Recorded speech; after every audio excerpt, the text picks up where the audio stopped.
Hi hello అందరికీ నమస్కారం అండి. ఈ వీడియో పార్ట్ 3 చౌటుపల్ వీడియో అండి. ఇది చిన్నక్క వాళ్ళ పాప ఆస్ట్రేలియా నుండి వచ్చింది. పార్ట్ 1 పార్ట్ 2 చేశాను. ఇది పార్ట్ 3. ఈరోజు ఏంటి అంటే వాళ్ళు వెల్కమ్ పార్టీలో కొంచెం పార్ట్ ఉంటుంది, తర్వాత తెల్లారి బియ్యం పోసేది కూడా కొంచెం పార్ట్ ఉంటుందండి. ఇప్పుడు జరిగే మూమెంట్స్ ఏంటంటే, నేను మన ఇంట్లో గులాబీ పూలు తీసుకొచ్చాను కదా, అది పింకీకి ఇచ్చాను. పింకీ ఏం చేసింది, వాళ్ళ హస్బెండ్కి అంటే మా అల్లుడికి ఇచ్చింది. అయితే ఆ గులాబీ పూల గురించి చిన్న స్టోరీ ఉందండి. ఎప్పుడు పింకీ వాళ్ళ కోసం చౌటుప్పల్కి పోయినా, ఎయిర్పోర్ట్కి పోయినా ఇంట్లో గులాబీ పూలు బాగా పూస్తాయి. పింకీకి తీసుకెళ్ళిస్తే వాళ్ళ హస్బెండ్కి ఫస్ట్ ఎంగేజ్మెంట్ అయ్యాక ప్రపోజ్ చేసింది ఎయిర్పోర్ట్లో మన పూలతోటే. ఇప్పుడు కూడా ఇంటికి రాగానే వెల్కమ్ లాగా గులాబీ పూలు ఇచ్చాము.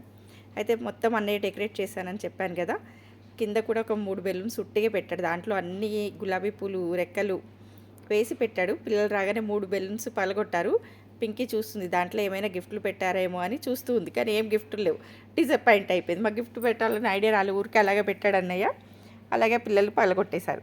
అయితే పింకీ మ్యారేజ్ డే రోజే అన్నయ్య, పింకీ మ్యారేజ్ డే రోజు కాదు, పింకీ పెళ్లి కూతురు చేసిన రోజు అన్నయ్యది బర్త్డే.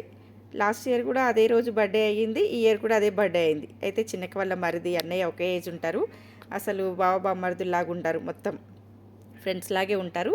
ఫుల్ ఎంజాయ్ చేశారు. అన్నయ్యకి మొత్తం శాంతాక్రూజ్ లాగా మొత్తం వైట్ గడ్డంలాగా పెట్టారు, చూసారు కదా. ఇప్పుడు ఎన్ని పార్టీలు ఎన్ని చేసుకున్నా ఇంకా టైంకి అయితే ఆకలి అవుతుంది కదా. ఇక ఆకలి టైం అయిపోయింది, అందరం అన్నం తిందామన్నారు. అయితే చేపల కూర అన్నము అన్నీ చేసాం, కానీ అందరికీ షుగర్లే. అందరు చపాతీలు తింటా అంటే ఇక సరే నేనే ఒక 2 కిలోల చపాతీ పిండి పిసికిన. ఇక మా అక్క సుమతక్క మా వదిన ఇక నన్ను చూస్తున్నారు, నీ చేతికి ఫుడ్ ఐటమ్స్ ఇస్తే ఎక్కువ చేస్తామనేసి, ఇన్ని ఎవరు చేస్తారని అన్నారు. అంటే అక్క ఇంతమంది ఉన్నాం కదా, సరిపోవు అని ఎక్కువ పిండి పిసికినా అని అంటే, ఇక వదిన అక్క చేస్తున్నారు, నేనేమో కాలుస్తున్నా. ఇంకా నైటు అందరం తినేసాం, కొంచెం సేపు కబుర్లు చెప్పుకున్నాం, ఎంజాయ్ చేసాం, అయిపోయింది. ఇక తెల్లారి మొత్తం 4:35కి లేచాం. ఇంకా పింకమ్మకి వడి బియ్యం వేయాలి కదా. మనం సైడు పెళ్ళిళ్ళు అయిపోయాక సంవత్సరంలోపు పిల్లలు ఒకవేళ ప్రెగ్నెంట్ అయితేనేమో బియ్యం పేయము, ఇంకా ప్రెగ్నెంట్ అదంతా కాకపోతే ఒకసారి సంవత్సరంలోపు మళ్ళీ వాళ్ళ బంధువులందరినీ పిలిచి గెట్ టుగెదర్ లాగా అన్నట్టు మన సాంప్రదాయం ప్రకారం వాళ్ళ అత్తమామని, ఆడపడుచుల్ని, తోటికోడళ్ళందరినీ పిలిచి మళ్ళీ వాళ్ళందరికీ బట్టలు పెట్టి వడి బియ్యం పోస్తామన్నట్టు. ఇంకా వెనకట పెట్టిన సాంప్రదాయాలు మరి ఏ గురించి పెట్టిరో, సంవత్సరంలోపు బియ్యం పోస్తే బాగుంటుంది అనేసి పెట్టారు. మనం కూడా అదే కంటిన్యూ చేస్తున్నాం. వాళ్ళ అత్తమామకు పింకీ వాళ్ళ అత్తమామకు పింకీ వాళ్ళకి బియ్యం పోసాము, వాళ్ళ తోటికోడలికి నార్మల్గా బట్టలు పెట్టేసాము. నిన్న నైట్ ఇచ్చిన గులాబీ పూలు ఏం చేశారు, ఒక్కొక్కరు ఎవరి హస్బెండ్స్ వాళ్ళ వైఫ్స్కి మళ్ళీ పూలు తలలో పెట్టించాము, ఊరికే సరదాగా ఉంటుంది అనేసి బియ్యం మీద కూర్చున్నప్పుడు అదే పెట్టేశారు. అయితే చిన్నక్క చిన్న బావ వాళ్ళ అత్తమామకి బట్టలు పెడుతున్నారు, తర్వాత పింకమ్మ వాళ్ళకి పెడతారు. వాళ్ళు ఆస్ట్రేలియా నుండి రావడం ఏంటో కానీ ఒక్కొక్కరు నాకేం తెచ్చావంటే నాకేం తెచ్చావు, నాకేం తెచ్చావంటే నాకేం తెచ్చావు అనేసి ఎవరెవరికి ఏమేం కావాలో అందరికీ ఎవరి ఫ్యామిలీకి తగ్గట్టు వాళ్ళకి తెచ్చారు. కొందరికి సెంట్ బాటిల్స్ తెచ్చింది, కొందరికి పర్సులు తెచ్చింది, ఇంకా పెద్దోళ్ళకైతే వాళ్ళు తాగే ఉంటాయి కదా అవే తెచ్చింది. మంచిగా ఫారెన్ సరుకు అంటాం కదా, అదే తీసుకొచ్చింది పింకమ్మ, చంద్రకాంత్. ఇంకా వాళ్ళ తోటికోడలికి వాళ్ళ బావగారికి పెట్టింది. వాళ్ళకి ఒక చిన్న పాప ఉంది. అయితే చిన్నక్క పెద్ద ఫ్రాక్ తీసుకొచ్చింది, గుబురుగుగా ఉండేది. వాళ్ళ ఇంట్లో మరిది పెళ్ళి ఉంది కదా, రిసెప్షన్కి వేసుకుంటుంది అనేసి మంచి ఫ్రాక్ తెచ్చింది చిన్నక్క. చాలా చాలా బాగుంది, అందరికీ అది ఫుల్ నచ్చింది. అయితే బియ్యం పోసేటప్పుడు పట్టు చీరలు నగలు వేసుకోవడం బాగుంటుంది.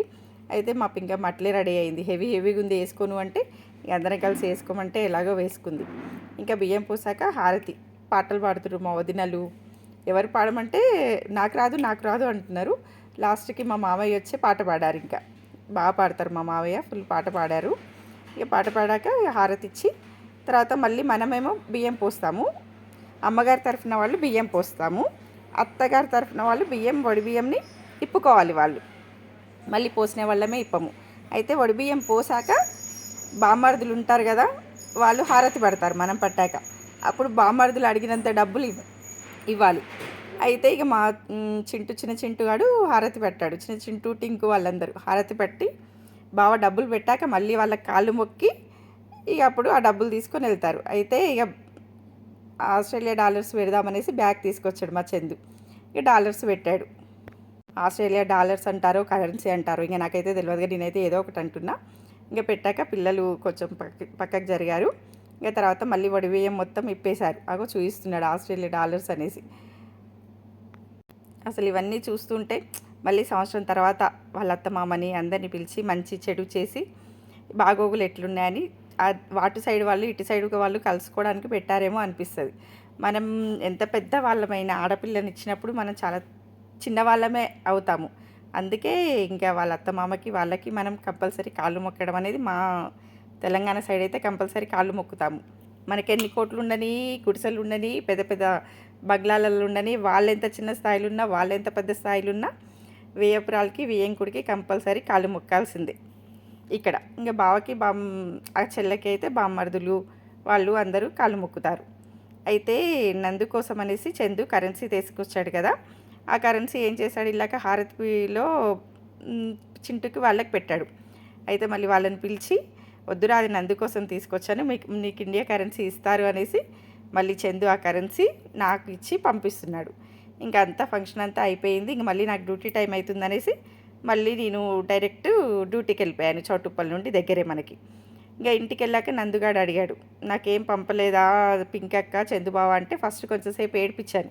ఏం పంపలేదురా, ఏం పంపలేదు నీకోసం అంటే అంతేలే అంతేలే అనుకున్నాడు. కొంచెంసేపు అయ్యాక ఇంకా నేను చెప్పాను, ఏం లేదురా నీకోసం మళ్ళీ చందుబావ చిన్న చింటన్నయ్యకి ఇచ్చిన డబ్బులు కూడా మళ్ళీ రిటర్న్ తీసుకొని నందుగాడు అడిగేయడం అనేసి అంత గుర్తుపెట్టుకొని అంత ప్రేమతోటి నువ్వు కొన్ని అడిగితే చందుబావ అన్ని రకాలుగా తీసుకొచ్చిండు. పావుల కానుండి అక్కడ 10 పైసల కానుండి పెద్ద నోటు దాకా, ఇంకేమో అది నాకు చెప్పడానికి వస్తలేదు, తీసుకొచ్చిండు. నందు అడిగాడని స్పెషల్గా నీకోసమే. ఇంకా నువ్వు దాపెట్టుకుంటావో ఏం చేసుకుంటావు, అది నీ ఇష్టం, ఎన్ని రోజులు దాపెట్టుకుంటావు. అది కొన్ని మనీతో విలువ లేనివి ప్రేమతో అంటే ఇదే అనిపిస్తుంది. ఏ టైంలో మా చందు వాళ్ళ ఫ్యామిలీ మా ఫ్యామిలీ ఒకటయిందో ఆ రోజు నుండి అసలు వాళ్ళు కానీ మేము కానీ అసలు చంద్రకాంత్ మాకు అల్లుళ్ళలాగా అనిపించాడు. మా చింటూ, పెద్ద చింటూ, చిన్న చింటూ మా పిల్లల్లాగే అనిపిస్తాడు. అందరూ ఒక దగ్గర కూర్చుంటే అసలు మా పిల్లల్లాగే అనిపిస్తాడు. అల్లుడు అన్న అహంకారము ఇట్లా ఏం చూపించాడు. ఏముంది అత్తమ్మా, అందరం ఒకటే, నేను అల్లుళ్ళు అయినంత మాత్రాన ఏమైనా పెద్ద మా కొమ్ములు ఉన్నాయా అట్లా అని అంటారు. అసలు మా పాపని చాలా బాగా చూసుకుంటారు. మాకు ఇట్లాంటి అల్లుళ్ళు దొరకడం మా అదృష్టం అసలు. థ్యాంక్ యూ వెరీ మచ్ అండి. ఈ వీడియో మీకు నచ్చినట్లయితే లైక్ చేయండి, షేర్ చేయండి, సబ్స్క్రైబ్ చేసుకోండి. ఇవన్నీ family vlogs. Thank you so much.